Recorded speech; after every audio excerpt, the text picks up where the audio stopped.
can hate. You're supporting genocide. Scottish Labour, you can hate. You're supporting genocide. Keir Starmer, you can hate. You're supporting genocide. David Lammy, you can hate. You're supporting genocide. Anna Sala, you can hate. You're supporting genocide. Isn't it incredible that we're standing here and we're protesting against what should be the most radical part of our legislative system? But here we are, and here we are for good reasons. Because how did Starmer become leader of the Labour Party? Through telling lies. How did he become Prime Minister of the UK? Through telling lies. We have a fraudulent government who is led by a fraudulent leader who is now complicit in the genocide of people who are the rightful people to be in their land. What do we have? We have a UK Parliament which does not reflect the views of the UK people.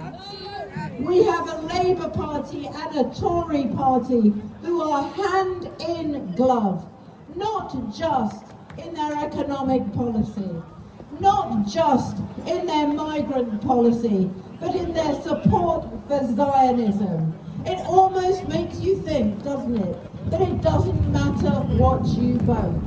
But it does, because let me promise you, those people there are absolutely terrified of one thing, and that is losing their positions in Parliament, losing their positions in the Council. So this year, when you get to vote, don't vote Labour.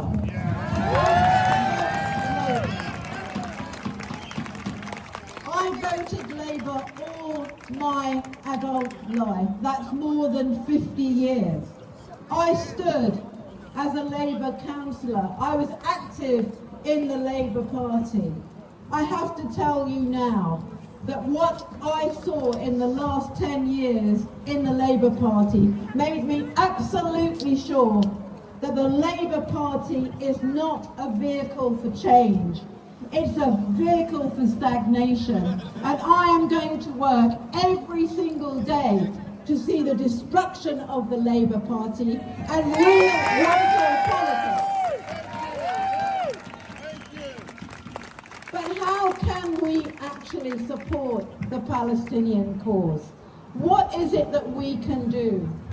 We have to maintain that steadfastness of working every single day to deny those people who have fraudulent power the power that they have now. Yes, not just radical change in Israel, but radical change in the UK as well. Power to the people. Power to the people. Power to the people.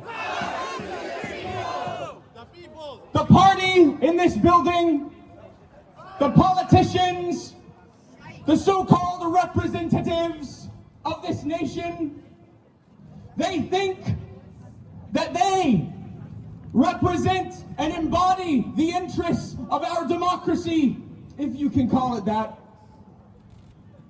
But this gathering today is evidence, pure evidence in the face of their hypocrisy, that they do not represent the will of the people.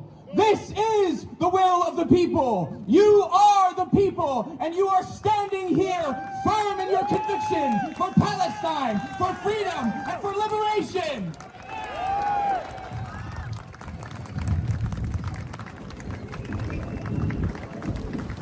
My name is Liam Wheeler.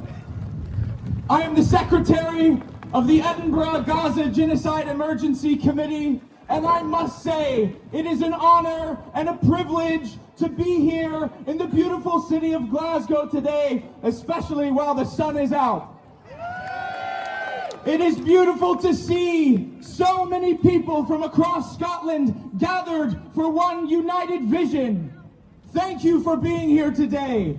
I shouldn't have to thank you because it is your moral duty as a human being, but I will thank you anyway.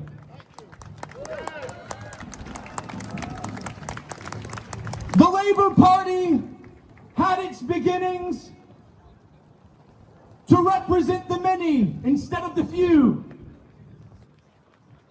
We are far beyond those days where the Labour Party represented and stood for the rights of the people, for the rights of workers. They don't even deserve to call themselves the Labour Party. The only thing they work for is genocide and ethnic cleansing. They come part and parcel with the Conservatives, with the Zionists. There is nothing progressive about the Labour Party. I am an American, and I see so many similarities between the Labour Party and the Democratic Party. These parties are not vehicles for change. As Jackie so well said, they are vehicles for stagnation. They hold us in place. They do not let us pass through into revolutionary change. It is beautiful to see, however, the amount of true representatives of people's and workers' rights here today.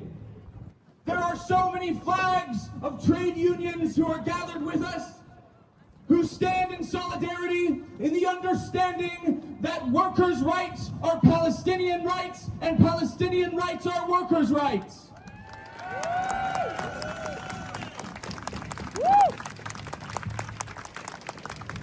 I've had the privilege of working alongside Palestinian firefighters that we brought to Scotland in 2018 for training in water rescue, in firefighting and in incident command.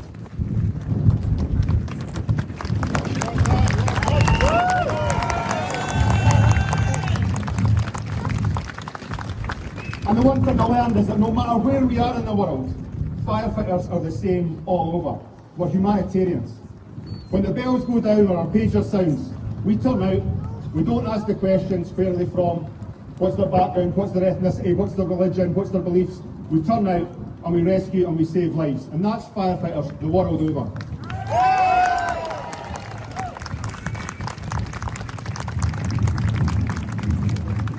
And since 1982, we've delivered kit. In 2011 and 2012, we delivered 2 fire engines to the West Bank, to Nablus. Unfortunately, one of them made it through. One of them is probably still stuck in a lay-by in Greece after mechanical issues. We've delivered containers worth of firefighting equipment, including breathing apparatus, firefighting kits, helmets, boots, gloves, everything that normal UK firefighters expect and get delivered by their government, that's held back from the Palestinians by the occupying Israeli government.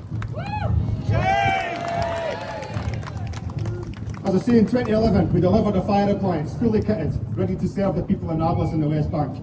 It was immediately impounded by the Israelis, and it took months of political pressure to get it released. 2011.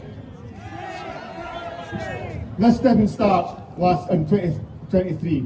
This was 2011, immediately impounded, held for months, for no apparent reason. And every time we've sent delegations over to Palestine, to the West Bank, and every time we've brought delegations of firefighters to the UK, every time we've delivered aid, appliances, medical aid, donations, it's interfered with by the Israeli state. It's impounded, it's stopped, it's held up, visas are stopped. The last delegation from the Dundee that included firefighters and FPU members in 2023, they were held up at the airport coming back. They were removed from the plane, their luggage was interfered with, their smartphones, their tech was all interfered with. We know exactly what happens there, all in the bin afterwards. Held up for hours, interfered with on the way back. That's the state that's supposed to be looking after the people in a supposed two-state solution. Nonsense, doesn't exist. Every single time they're interfered with. And fast forward to today. There's the people in there back the genocide where they drop the bombs over Gaza, where they prevent aid getting through.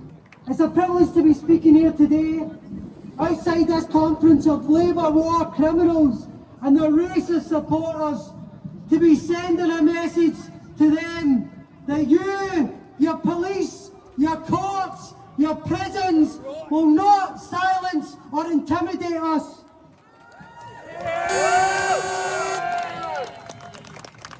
While you attack the living standards of working class, poor and vulnerable people in this society, you are also participating in the genocide on the lives of Palestinians.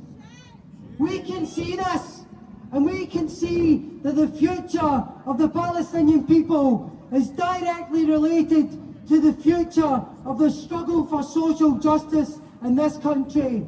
A victory for one is a victory for all. We love the homeless!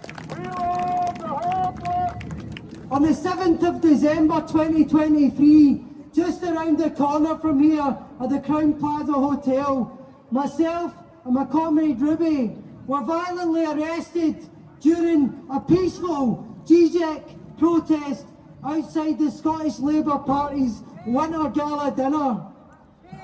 As the MC just said, Starmer had travelled up from London to speak at this. He was confronted on the train. He was chased through Central Station.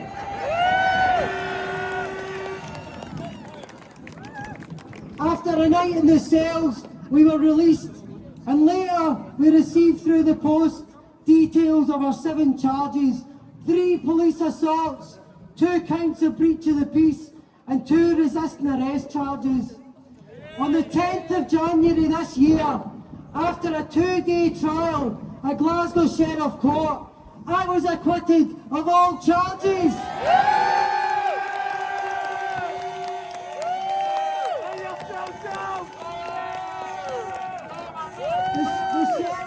The sheriff found that it was Police Scotland who had acted unlawfully.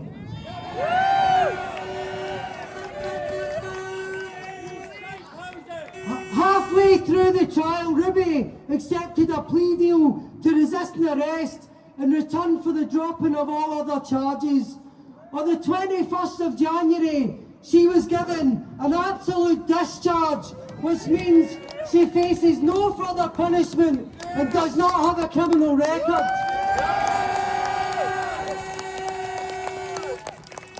In other words, folks, every one of the Crown's 7 charges against us was thrown out or discredited in the course of the trial. Shame on you! We love the judges! The victory of the Starmer 2, wouldn't you go that far? The victory of the Starmer 2 is a victory for the whole movement. It was not luck or chance which determined the outcome of this case. It was your determined and popular resistance to criminalisation.